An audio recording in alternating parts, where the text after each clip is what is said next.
This is Joe Moore, co-founder, CEO of Psychedelics Today. I am joined today by Mona, who's a Native American elder in a few different traditions and a master of social work. And I'm very excited to have her here today as it is World Indigenous Peoples Day. And we're going to talk about a number of particularly Indigenous people's concerns as it relates to the intersection of the psychedelic culture. Mona, thank you so much for being here. Thank you. Glad to be here. And where are you today? I am speaking to you from the traditional lands and territory of the Thana O'odham Nation near Tucson, Arizona. Beautiful, beautiful. Well, thank you. I'm excited to have you on today because this has been an issue that has been not discussed enough publicly in the psychedelic space. And I'm very excited to bring your wisdom and experience forward to the audience. Would you like me to read your whole bio to give people context? I guess so. I'm not sure what's in it, but it'll be okay. It's a great one.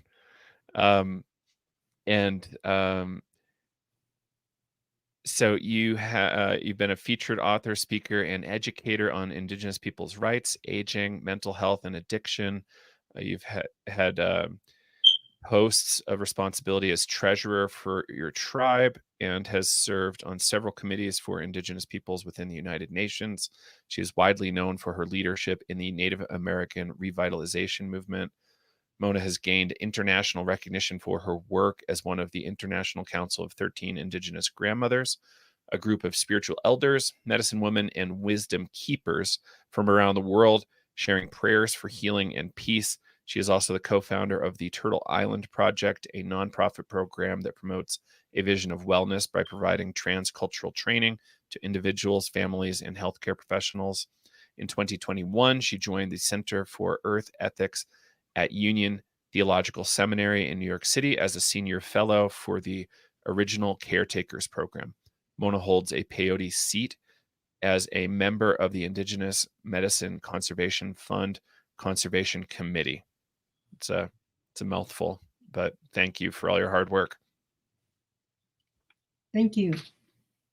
And a little bit of an intro on IMCF, if you don't mind, too. Indigenous Medicine Conservation Fund works for a thriving future for Indigenous peoples, their medicine, and their knowledges. The IMC Fund is led by Indigenous community representatives from the biocultures that are supported, as well as 2 Indigenous co-executive directors. The Conservation Committee, where Mona holds a seat, is the peyote bioculture, is the central decision-making body that directs multi-year support to biocultural conservation efforts of medicine communities in Colombia, Peru, Ecuador, Brazil, Mexico, and the United States, as well as Gabon. The committee serves as a key bridge, maintaining trust and deepening understanding between funders, Western allies, and on-the-ground partners. This is an entirely new paradigm in philanthropy. The IMC Fund recently completed its 3rd anniversary, 3 years since the date it was legally incorporated, but this is only a milestone of a multi-generational process that predates the fund and its members. As part of its birthday celebrations, IMC Fund has an active gift exchange campaign where for your donations, they will gift you in turn with special field gear, where you can find out more on their website and social media channels. For the fund, this 3-year mark represents a critical juncture where on-the-ground partners have achieved unprecedented impacts and where the next 3 years are of urgent importance to ensure protection of these sacred medicines for generations to come.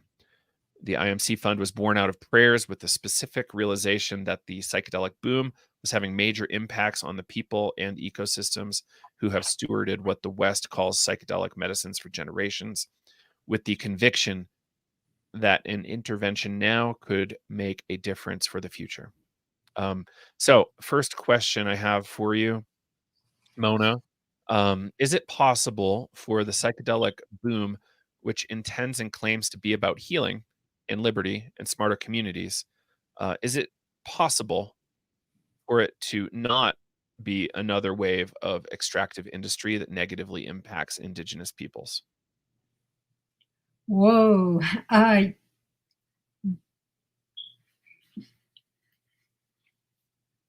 I can't see any other way that this psychedelic boom is not impacting indigenous our indigenous practices, spiritual practices and beliefs. Um, what I'm what I'm seeing, or what I attended the psychedelic the MAP psychedelic conference in Denver recently, and when I walked into that room where they had all the exhibits and all the marketing, and oh my God, I looked at this and I said, this isn't anything about healing. It's about commercializing and commodification of these sacred plant medicines. That's what I saw. Everybody having some commercialized product using these medicines, what we call them. We don't call them psychedelics. We call them medicine. And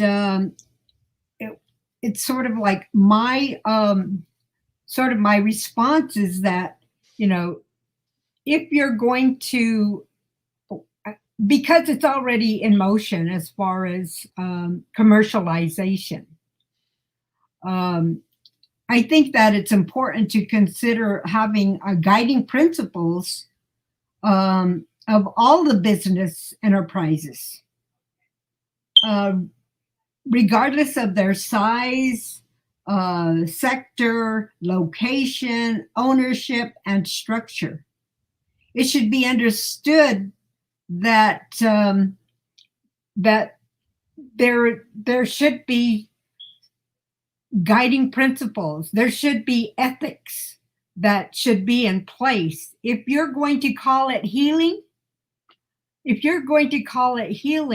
and you're putting it into a Western medical model, then you must apply your own standard, the standards of care that are expected in a clinical setting. I haven't seen that. I'm seeing people who are opening clinics who maybe have spent a few years, perhaps in the Amazon, and with an ayahuasquero or others, and then claiming to be trained to administer these plant medicines. It's very important, I think, for people to think beyond uh, this need to say everyone should have it, because our understanding is it's not for everyone. And we as Indigenous people in our practices, we don't proselytize. And that's what I'm seeing. Proselytizing and creating churches that, are, to us, are sort of offensive.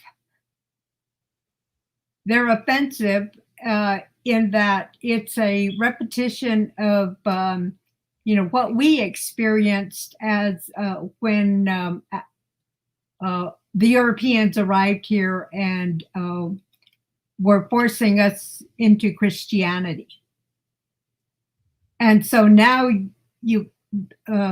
there's this movement to proselytize the use of plant medicines.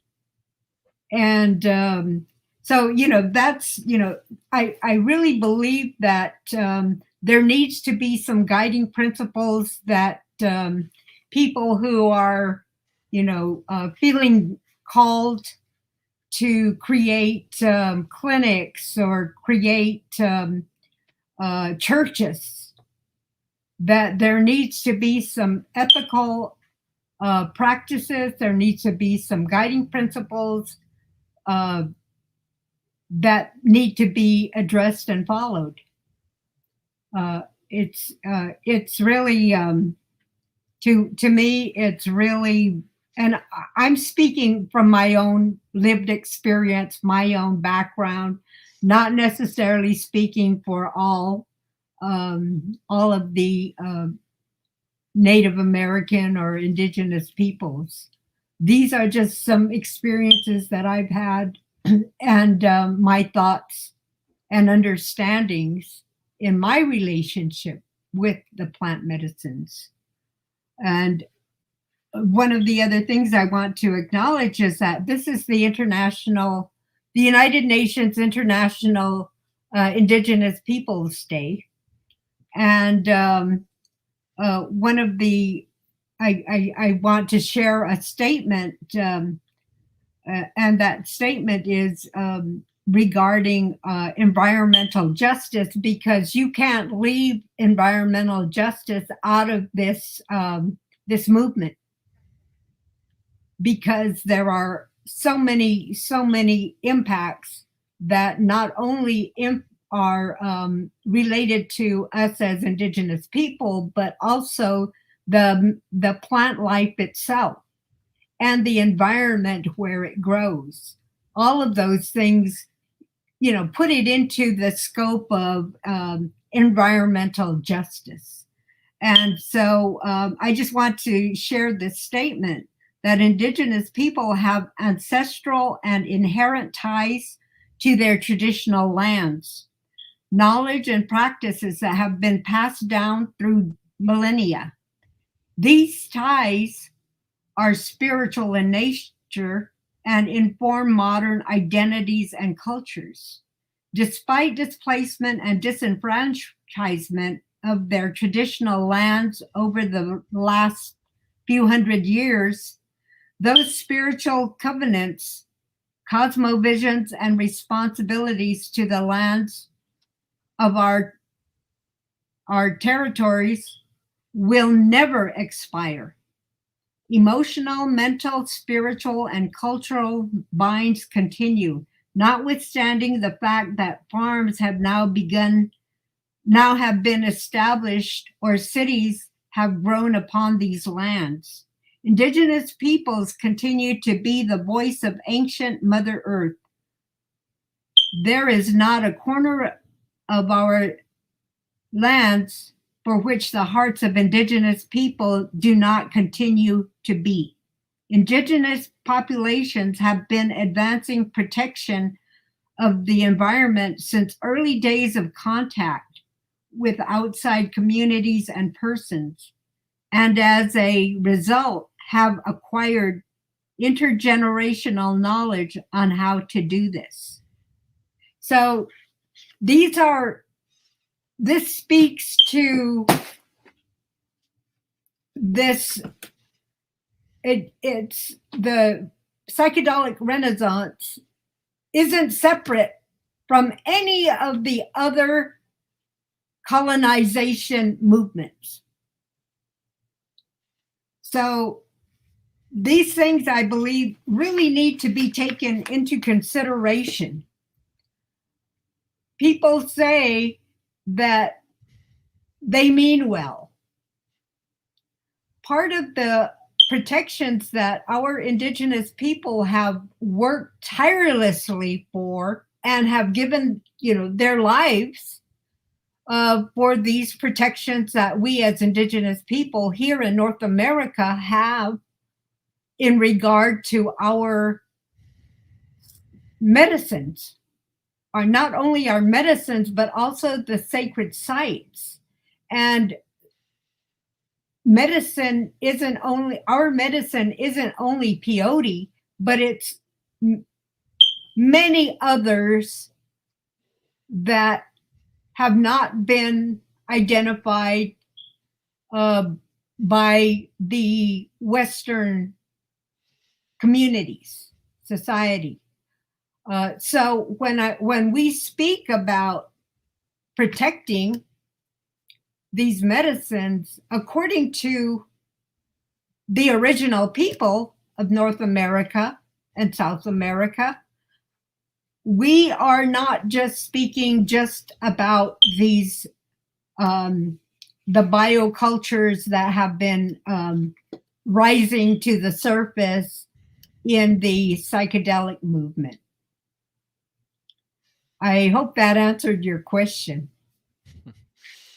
Yeah, absolutely. I have a potentially boring question, but do you have perspectives on synthetic compounds like LSD or MDMA or things like 2CB as it relates to the conversation you just had about more plant-related compounds? Okay, so you're talking about the synthetic kinds of substances, Yes. which are chemicals, right? Yes. So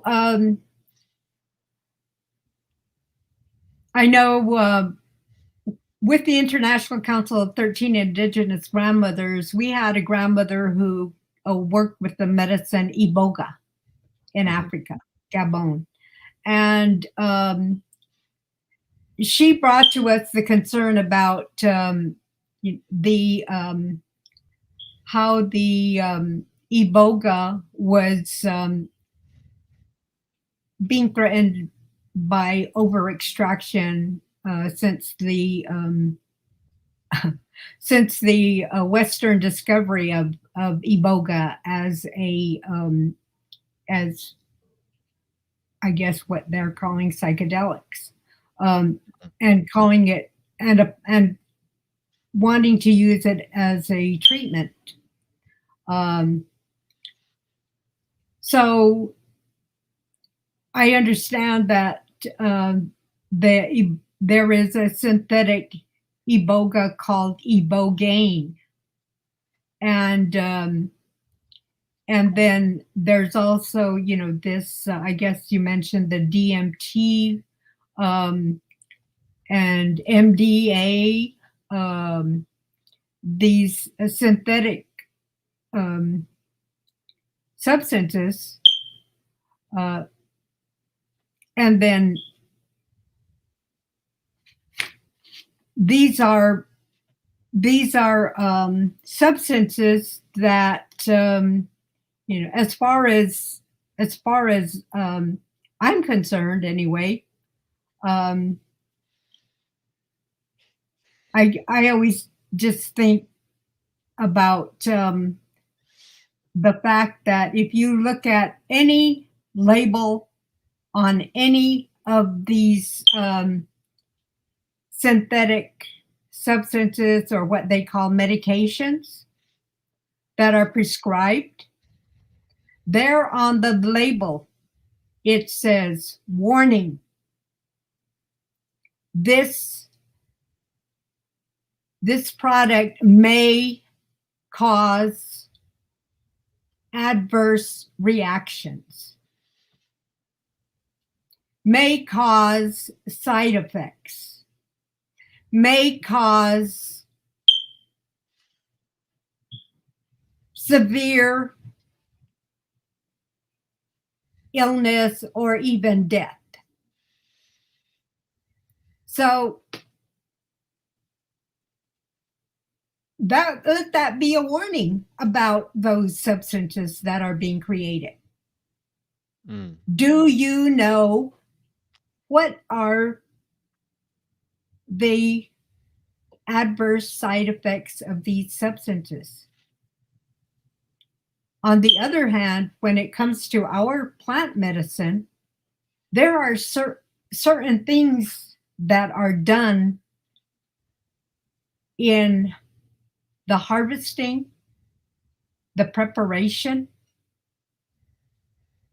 and the administration of it. I hear people who are non-Indigenous who have assigned themselves the title of being a healer or being a shaman or being someone who is supposedly trained to administer these medicines.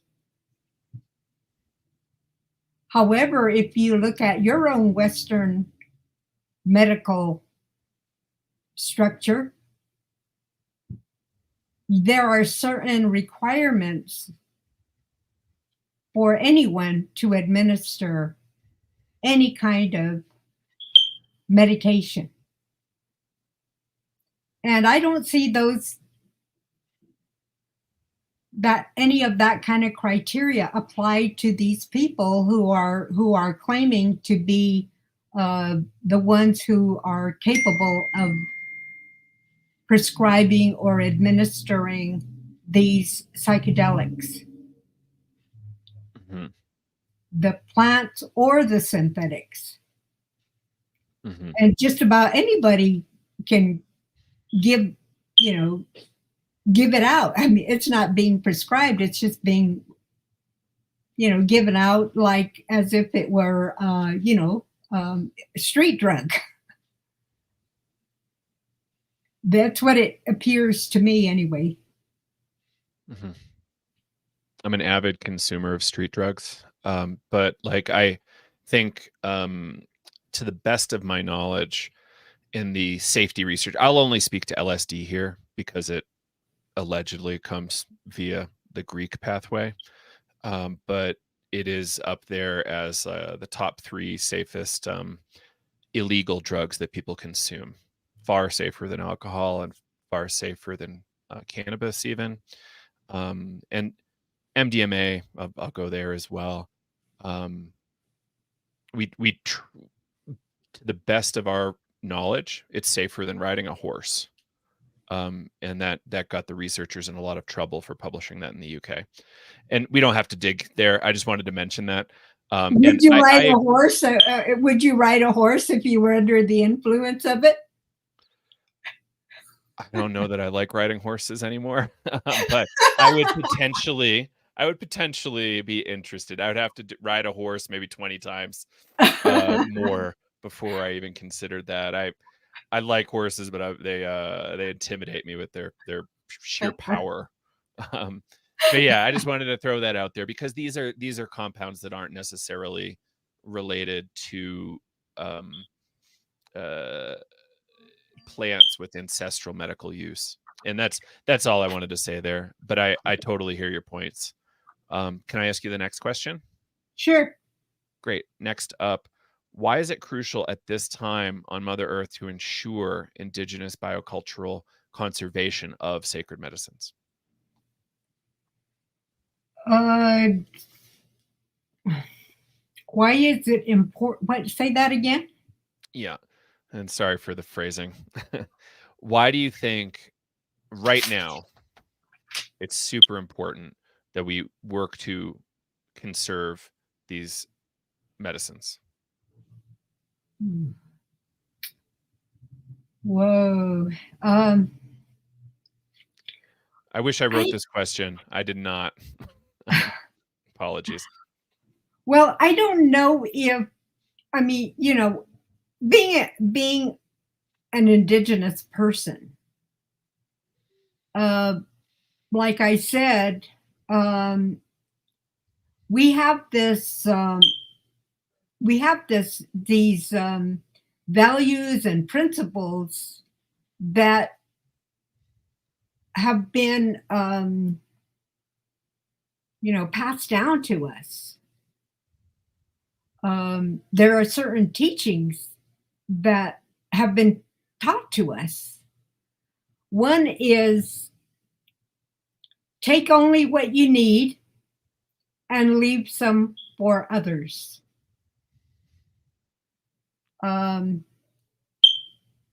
The other one is that that we can't over harvest.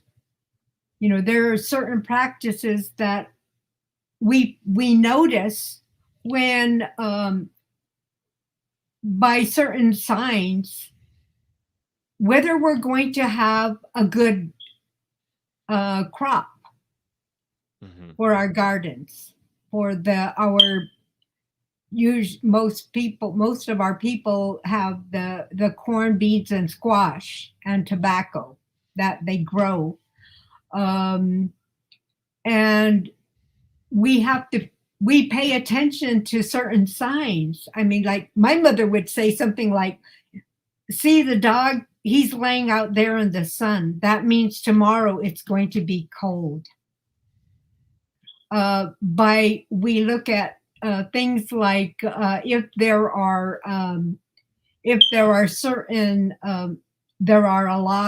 we see a lot of butterflies during a season. We know that our plants, the plant life, are going to be well pollinated, and we will have a good crop. We pay attention to these things, and so we're always conscious that we have to always be cognizant of the following season, the following year that's coming, and always make sure that we have left something or have prepared. Like we do things in season. That's the way I grew up. Was we would have in the season when we're having our corn. There's, of course, we eat it when it's fresh and totally enjoy it. But then there's always this, time that's taken to set some aside and dry it. And then we take some and set some aside to dry it and roast it and grind it to make our cornmeal for use throughout the year, for ceremony, for meals, for all of these things that we use this corn. And then we have when it's hunting season for the deer or the elk, the same thing. Of course we celebrate and we have a feast, eat the fresh, but then we also set some aside and we dry it. This is the way I grew up. I had an uncle who was the hunter for the family. So he would give my family some deer meat, and some of the deer meat was dried and we ate it fresh. And in the wintertime, my mom would, grind up that dry deer meat, and then she could make a stew out of it or make, gravy. And we had meat during the wintertime. So the fruits, we would always have peaches, figs, apricots. And so same thing, we would enjoy it when it's fresh, but there was always some set aside, dried, to be used in the wintertime. So, these are some of our ways of preserving these plant life that sustain us, including the medicines the medicines that we use. Same thing with peyote. We eat it fresh, we dry it, we make tea out of it, those kind of things. So, so those are part of what it's our way of life. It's our culture to always make sure that we are preserving for the future. And even in the way that, we harvest things with everything is done with a prayer. Planting the seed with a prayer, constantly, and watering the seeds with a prayer. Some places, let's say like for the Hopi, they don't have a river, or lake or stream that they can use to water their gardens. They rely on their prayer, their offerings, and their prayer, their song, their dance, to call in the rain spirit, the rain, to come and water their gardens. And this is what has worked for them. That's sustainability, according to our understandings and our relationship, with all of the life, natural life on Mother Earth. Thank you for that. And that's a really important story. Next one here is, do you see a relationship between water conservation issues and the use of sacred plant medicines?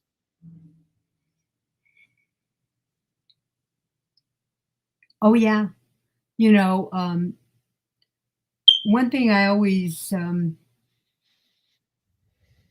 I'm always reminded of is, again, this is my, the way I was raised, and I'm Havasupai on my mother's side. Havasupai means the people of the blue-green water. I'm from the water clan, according to what I was told and how I was raised. I was told that the water is the basic foundation of life. We lived in water in our mother's womb. And so we must always honor and respect that water. We must always honor and respect the life forms that are in the water.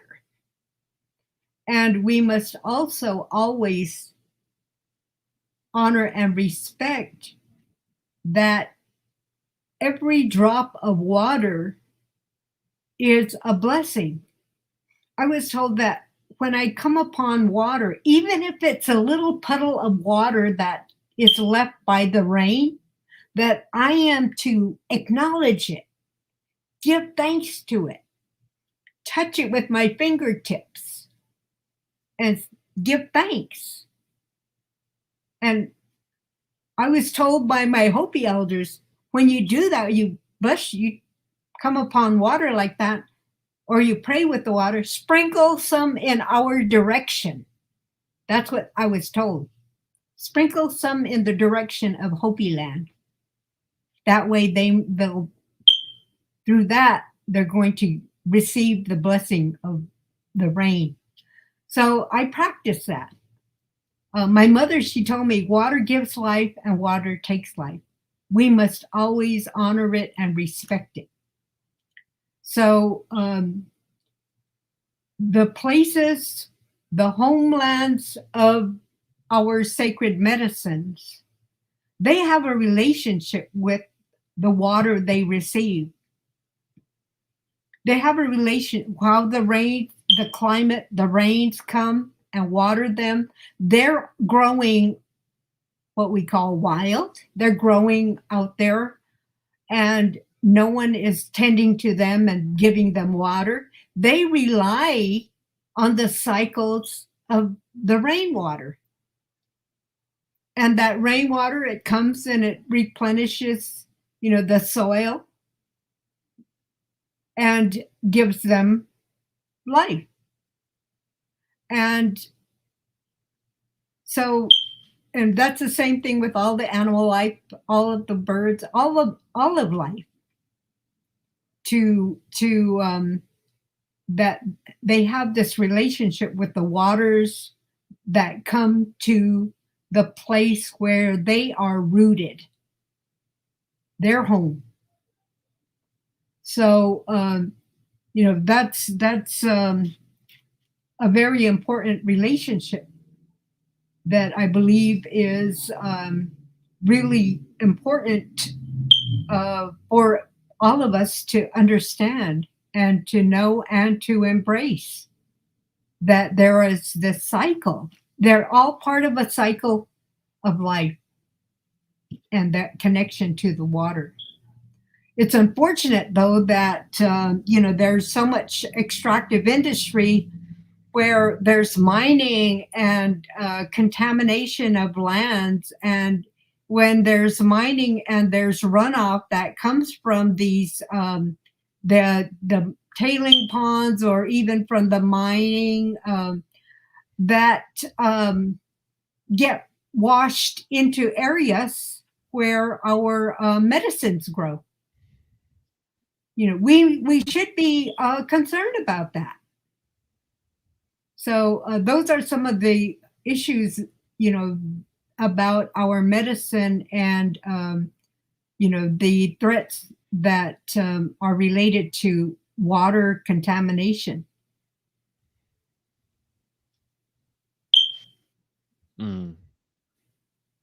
I've where I come from, water conservation didn't really have the same conversation around it as it does here in the West. And you living in Arizona, and me in Colorado, we're seeing a lot of changes even in the last decade, probably a lot longer. More fires, more droughts, more kind of issues with crops and things along those lines, and it's a big deal. And the parts of the world that have plenty of water, they don't really get that sense. And I love the kind of more spiritual conversation you bring to that around water and its importance spiritually. So thank you for that. Mm-hmm. So anything you want to add, or can I jump to my next one? Sure, go ahead. All right, great. Peyote in the United States has had a complicated position in the limelight with groups like Decriminalize Nature and other decriminalization movements, and between the Native American Church. What do you see about the way that Indigenous peoples have stewarded peyote to the current day, and why it's important that we as allies listen to what you're putting forward as advice or demands, or anything related to appropriate stewardship of these things, these sacred plants?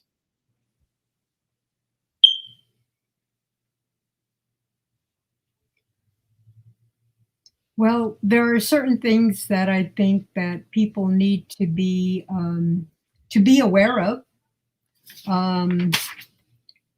that should be understood. That should be understood by the others, in that there are certain laws that apply to the Native American people under the initially was the American Indian Freedom of Religion Act, which was passed in 1978, and that included the possession and use of peyote, and but it also includes sacred sites and other medicines, harvesting of medicines, other medicines that Native Americans use. And it included the right for Native Americans to have their paraphernalia paraphernalia such as an eagle feather like this. Uh, and there are, there are certain other things to consider, and so it was only in 1978 that Native Americans were given these rights, whereas from the time that the Europeans first arrived here, and part of their migration was related to them seeking their freedom of religion. Yet they came to our lands, claimed it as theirs, and denied the original people of these lands the right to continue to live, with those liberties that they gave themselves in their established government. So there were, like I said earlier, there were many, many of our Native American people, leaders, who stood up for our rights and gave their life, some imprisoned, some being, literally persecuted. And it wasn't until 1978 that we gained that right. And even though that has been established, there is, little knowledge of that by many people, even the people who are in positions in the government, even judges, even lawyers. They don't know about this law. So I think it's important for people who are, thinking that, I have to have the right to possess, to use, to sell, all of these rights that are being demanded by people who are part of this psychedelic movement. They should take a look at this. We, as Indigenous people, we have this relationship with a medicine, these plant medicines that have sustained us from time immemorial. And it should be recognized and acknowledged that we have these rights. They're ours. We have a history that is far beyond going into some circle and consuming these plant medicines and feeling good with it. So it's really our position in saying, it's our right. It's our right. And it's also, that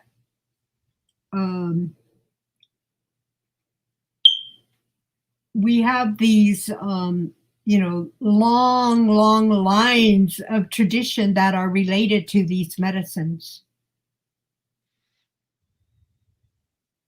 It would seem that others would really give that some consideration.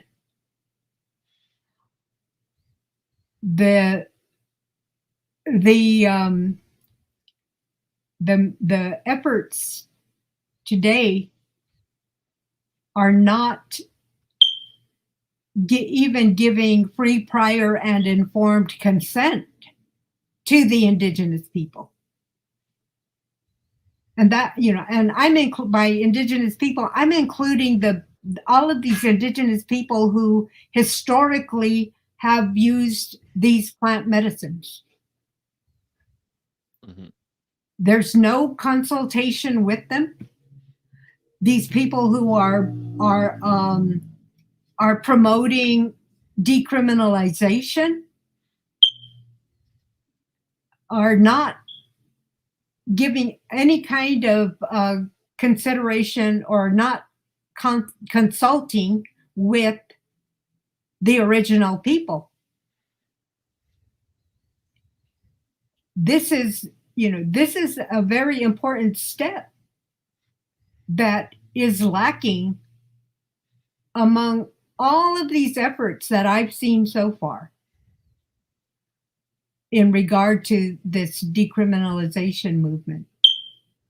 There's also the United Nations Declaration on the Rights of Indigenous People. And in there are articles that speak to our rights in relation to, our spiritual practices and beliefs, which include our plant medicine, our sacred sites, our paraphernalia, all of those things that make up how we practice our spiritual beliefs. And so it's really, to me, if people, I hear this a lot, and it's people saying, oh, it was an indigenous shaman who taught me about it or introduced me to it. It was a indigenous shaman. So what I'm doing with it is indigenous based. They're saying these things, but that's not authentic. We say, when we use these medicines, we have to be authentic. We have to be honest. We have to be truthful about who we are, how we do things, how we carry ourselves. That's part of our principles. That's part of our principles of being a good human being. And, it's, so again, you asked me that question about, about the colonization, and, it's just it's a repetition of all of the history of colonization of Indigenous people and our lifeways. It's the same. What's happening now today. That's how I think about it anyway. Yeah. Thank Thank you for sharing that. Yeah. I think people just don't have any sense of this history, and the importance of understanding it, I think, is paramount to us making intelligent decisions as a scene overall. Again, as I was saying before we started recording, I very regularly try to talk people out of peyote consumption. I try to talk them out of flying to the Amazon. It's a pretty intense carbon burn to go do that kind of stuff. And I think there's I personally am of the belief that there's options that don't impact endangered stocks of plants. And I think that's likely what we should be pushing people towards, but I don't really see that happening. So thank you, Mona, for all of that. Is there anything else that we maybe want to include in this conversation?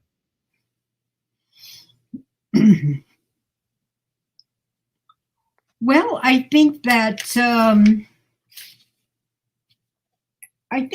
there should be some consultations that should occur among anyone, any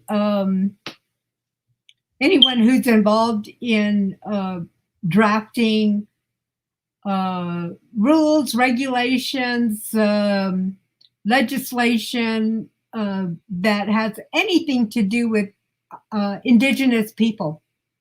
There needs to be, and that's part of the United Nations Declaration on the Rights of Indigenous People, that there be free, prior, and informed consent in regard to all these areas: land, water, plant medicine,